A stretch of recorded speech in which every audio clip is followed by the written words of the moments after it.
Wakati huo huo, rais alisema kuwa serikali imeanza kuboresha maskani ama maslahi ya maafisa hao pamoja na makazi yao na bima ya matibabu, huku akiahidi kukabiliana na ufisadi katika idara hizo ambao alisema umedunisha utoaji huduma. Tazama.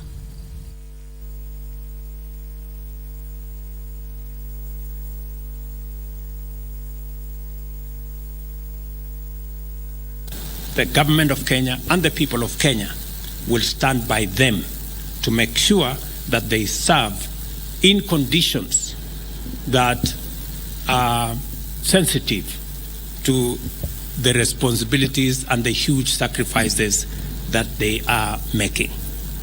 I'm very happy that the task force took time to engage with Treasury, to engage with SRC, and agree on the approximate terms of service for the three services. It will make our work much more easy for us to implement this report in our constitutional responsibility to engage the public in making sure that decisions of government are sensitive to what the Kenyan public want and desire. I'm very proud that we are now one step in the right direction to make sure that our policemen, whether it is their salaries, medical requirements, and all the other issues will be addressed. Mtazamaji, hivi sasa tuangazie siasa ambapo mzozo wa kisiasa unanukia huku uongozi wa Azimio One Kenya ukitishia kuanzisha tena maandamano ya nchi nzima iwapo mazungumzo ya kitaifa yatafeli na serikali kukosa kushughulikia gharama ya juu ya maisha. Viongozi wa chama cha NAK Kenya pia walikosoa serikali kwa madai ya kutoshughulikia changamoto zinazokumba taifa hili, ikiwa ni pamoja na ushuru mkubwa na ufisadi. Joseph Wakhungu anatuarifu kuwa wachambuzi wa kisiasa wameibua wasiwasi kuhusu uwezekano wa mzozo wa kisiasa kufuatia matakwa mapya ya upinzani.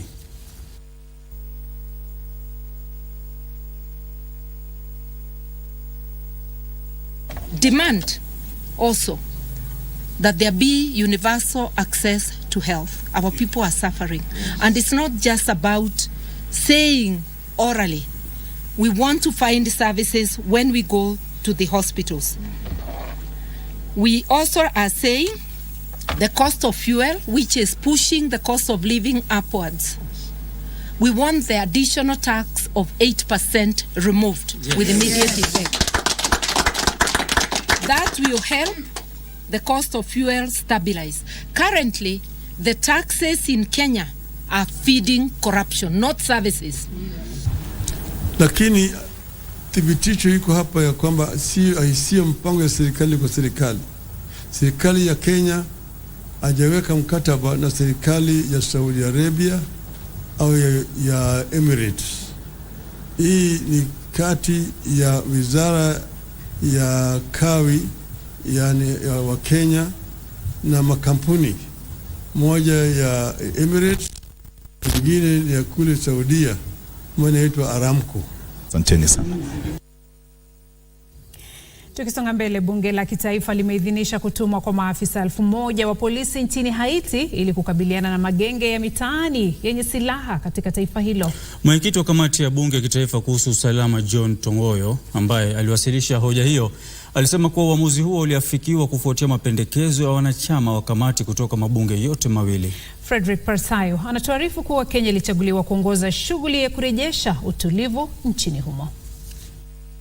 Its report on the request regarding the deployment of the officers of the National Police Service to the Multinational Security Support Mission to Haiti, laid on the table of the House on Wednesday 15th November 2023, and pursuant to the provision of Article 248A, this House approves the deployment of officers of the National Police Service to the Multinational Security Support Mission to Haiti. The House is not in its proper position, is not in its proper place to adjudicate or in any way, in any other way, deal with the matter before it under Order 9.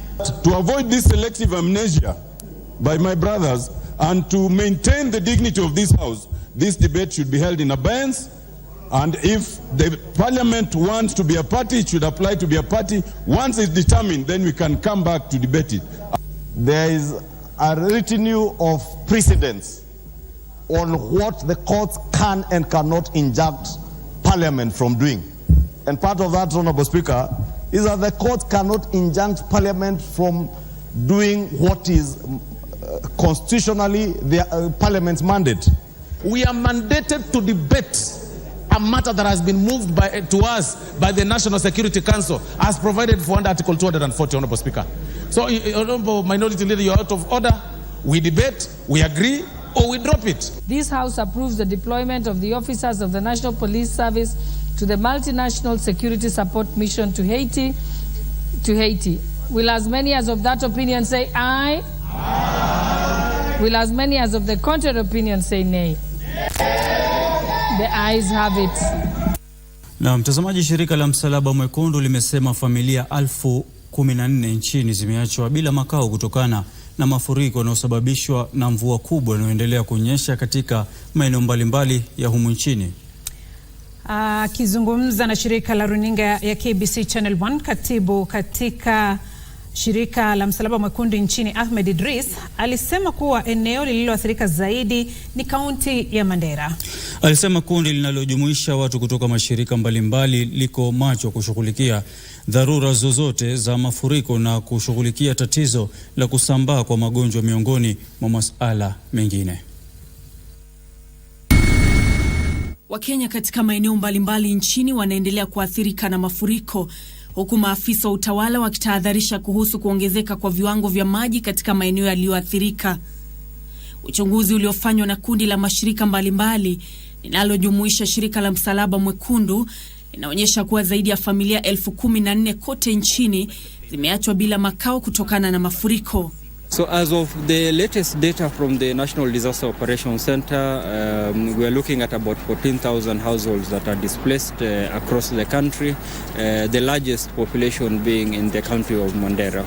Akiongea na runinga ya KBC Channel 1, katibu wa shirika la Msalaba Mwekundu nchini Ahmed Idris alisema kuwa kaunti zilizoathiriwa ni tisho kubwa kwa wakazi. My advice to members of the public is to be careful. Exercise personal safety, personal caution. Do not try to cross moving waters. That's the first one. Be careful if you are walking through stagnant waters. Katika kaunti ya Tana River, waziri wa leba na utunzi wa jamii Florence Bore amezindua usambazaji wa chakula cha msaada na bidhaa nyingine za kimsingi katika eneo hilo. Hii ni kutokana na juhudi za chama cha kushughulikia maslahi ya watoto nchini. Naomba mtusaidie wale ambao wako kwa maji muwatoe, na wale ambao wako kwa vijiji ambao maji yamewazingira, tunataka madawa, tusaidike na madawa, tusaidike na vitu ambao vitakusaidia na watoto wetu. Lakini kama serikali tunatafuta njia ya kuwasaidia. Ndio wakati ya mvua namna hii tuone mali hayo maji itawekwa, ama hiyo project ambayo bwana sisi amesema kwamba kuna Tarda project hapa ya kupanda mchele. Katika kaunti ya Isiolo, wakazi wa eneo la Kiwanjani katika wadi ya Wabera wana wasiwasi kufuatia kuharibiwa kwa nyumba zao, barabara na mashamba yao na maji ya mafuriko yanayotoka katika kaunti jirani ya Meru.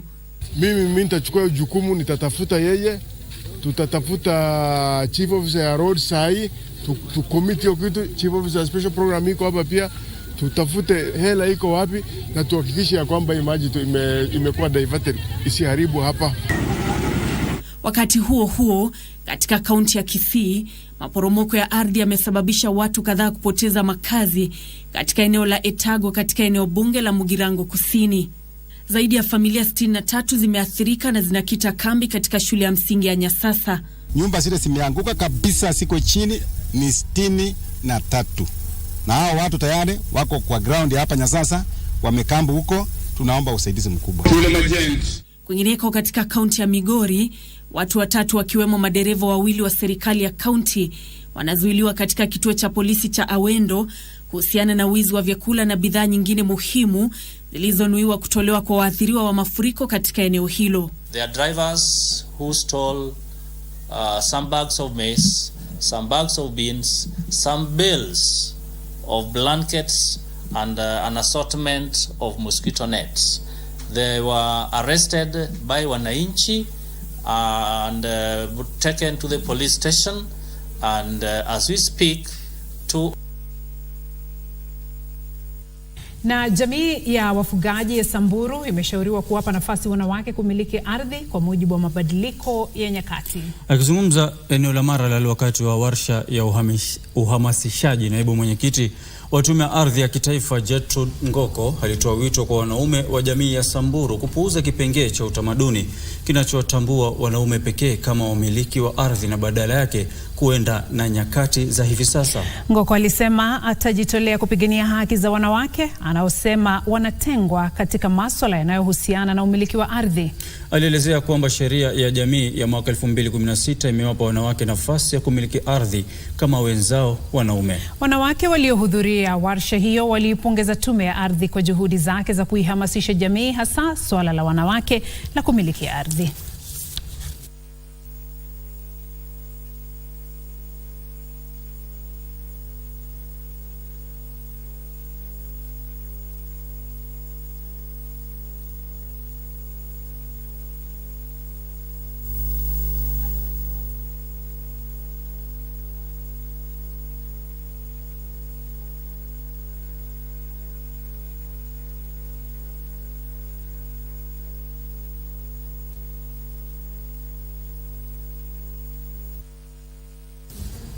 Na polisi katika kaunti ya Baringo. Naam. Mtazamaji, kidogo taarifa hii ilikuwa na tashwishi, lakini hivi sasa tuiangazie. Polisi katika kaunti ya Baringo walimkamata Lonyangapat Amerinyang Kapedo Akoret anadaiwa kuongoza msururu wa visa vya wizi wa mifugo katika eneo la kaskazini ya bonde la Ufa. Mshukiwa huyo amekuwa akisakwa na maafisa wa polisi kwa miaka 4 iliyopita. Kamanda wa polisi wa Baringo Julius Kiragu alisifia kukamatwa kwa Lonyangapat kama hatua kubwa katika juhudi za kudhibiti ukosefu wa usalama eneo hilo. Kukamatwa kwa mshukiwa huyo kunafikisha idadi ya majambazi 3 ambao wamekamatwa katika kaunti ya Baringo. Hadi kufikia sasa bunduki 3 zimepatikana. Kamishna wa kaunti ya Baringo Stephen Kuto ametoa wito kwa umma kuendelea kushirikiana na polisi katika vita dhidi ya wizi wa mifugo. Hii wizi ambayo imekuwa ikifanyika across North Rift, the major ones, that is Samburu, upande wa Malaso, upande wa Kapedo, upande wa Samburu kule Turkana, na hata upande wa inaitwa ni Yageo Marakwet pande ile ngambo. Kwa hivyo ni kiongozi katika ile kundi upande wa anatoka Sirale haswa. Whatever we have achieved so far ni through members of the public, na tunahimiza kwamba together tutaweza kumaliza hiyo uhalifu. Watusaidie na information ili tuweze kushika. Ni wachache, tunaamini ni wachache. Uwizi huko katika wezi wako amongst jamii, na jamii ndio itaweza kutusaidia tuweze kumaliza hawa vijana. Ni wachache, sio wengi katika jamii yetu, ili tuweze kuishi na amani. Unajua, mmoja wao akishikwa, vijana wengine pia wanaanza kuwa na mipango ya kuweza kuanza revenge attacks na mambo kama hiyo. Tunawaonya kwamba wasijaribu hiyo, kwa sababu serikali iko macho na tutaendelea kukabiliana nao.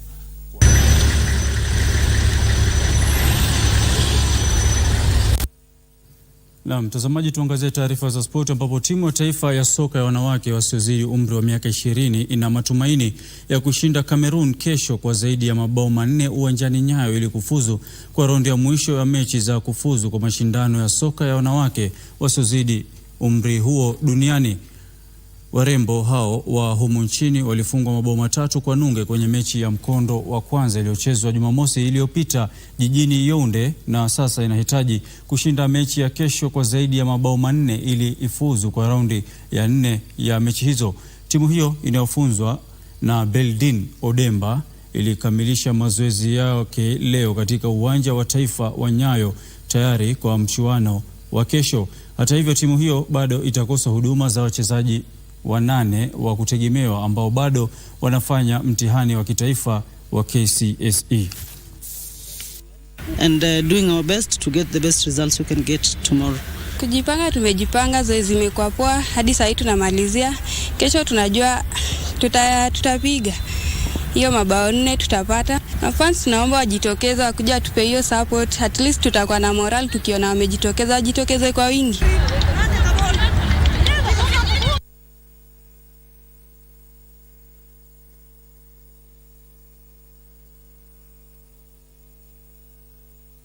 Na timu za taifa za Ufaransa za wachezaji 13 na wachezaji 5 kila upande zitachuana na timu za raga humu nchini kwenye mechi 2 za kirafiki mwezi ujao hapa jijini Nairobi, kulingana na naibu balozi wa Ufaransa Lionel Faber. Timu hizo zinatarajiwa kuwasili nchini mwishoni mwa mwezi huu. Mechi hizo zimeratibiwa kuchezwa tarehe 2 na 5 mtawalia hapa jijini Nairobi. Faber amesema kuwa mechi hizo zitawaleta pamoja wachezaji na kukuza ujuzi wao wa kimichezo.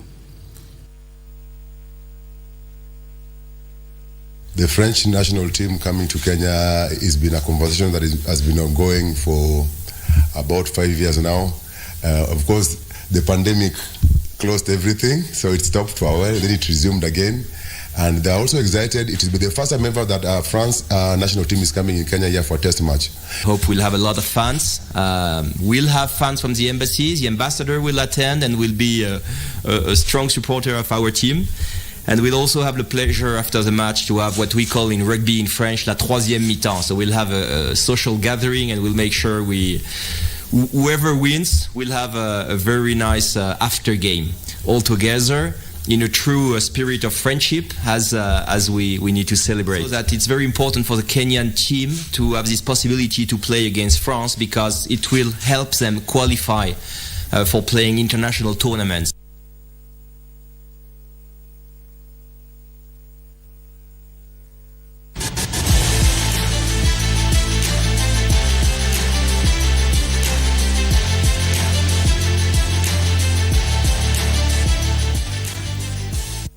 Mtazamaji, kabla ya kutamatisha Darubini ya Channel 1, tuangazie taarifa ifuatayo. Rais William Ruto anatarajiwa kuongoza hafla ya kufuzu kwa mahafala 167 hapo kesho katika Chuo Kikuu cha Kitaifa cha Ulinzi katika eneo la Lanet, kaunti ya Nakuru. Wakati wa hafla hiyo ambayo ni ya kwanza ya aina yake tangu chuo kilipokabidhiwa hati rasmi mwaka 2021, waliohitimu watapewa vyeti, stashahada na shahada katika masuala yanayohusiana na ulinzi na usalama. Maelezo zaidi ni katika taarifa yake Abdiaziz Hashim.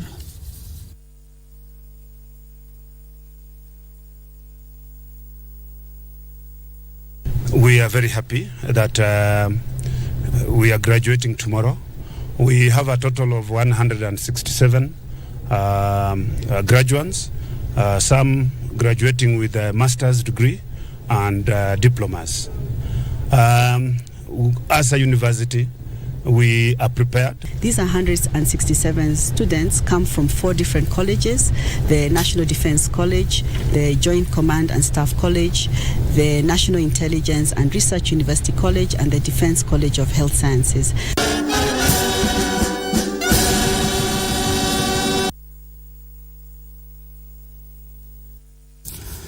Na mtazamaji, kufikia hapo ndio tunatamatisha taarifa hizi za Darubini ya Channel 1. Mimi naitwa AJB na mwenzetu kutoka Ishara ni Lensa Udingo. Mungu akipenda basi tukutane wiki ijayo. Asalamu alaykum. Nami naitwa Beatrice Getonya Ngetichi, mtazamaji, na kutakia usiku mwema hadi wiki ijayo.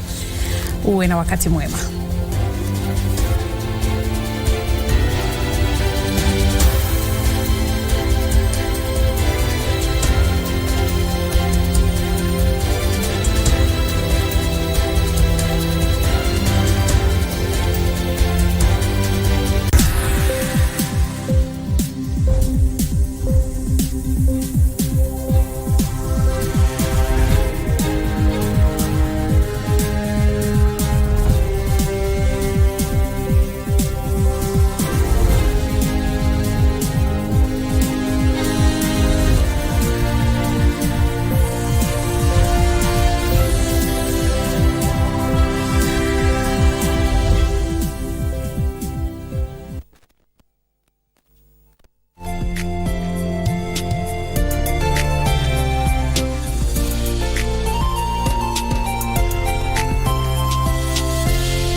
In order to make the payment of stamp duty for land transactions a seamless process, the Kenya Revenue Authority has now made it possible for the public to make payments at the State Department for Lands and Physical Planning. From November 27, 2023, all payments for land transactions attracting stamp duty shall be made to the State Department for Lands and Physical Planning through eCitizen via paybill number 22222. Further payment instructions are available when clients click Pay on the Ardhi Sasa platform. Click on the featured link on the invoice to receive an M-Pesa menu. Enter the M-Pesa PIN and click OK. You will receive a confirmation SMS from M-Pesa. Go to M-Pesa menu on your phone, select Paybill option, enter the business number 22222, enter the account number featured in the payment instructions, enter the amount to be paid, enter your M-Pesa PIN and click Send. Ardhi Sasa, shamba lako hati safi.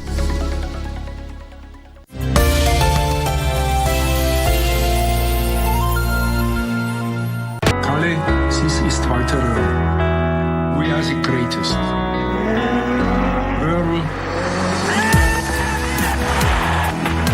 Yes, Cancun. Saints. Mäkinen.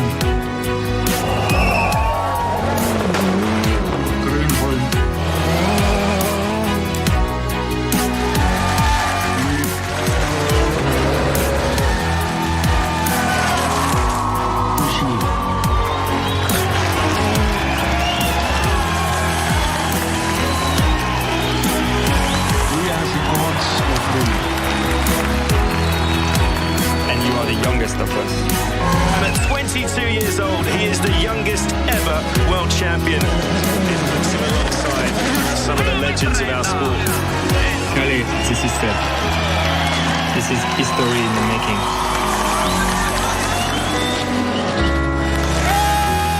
Welcome, Kale, to the top of the mountain.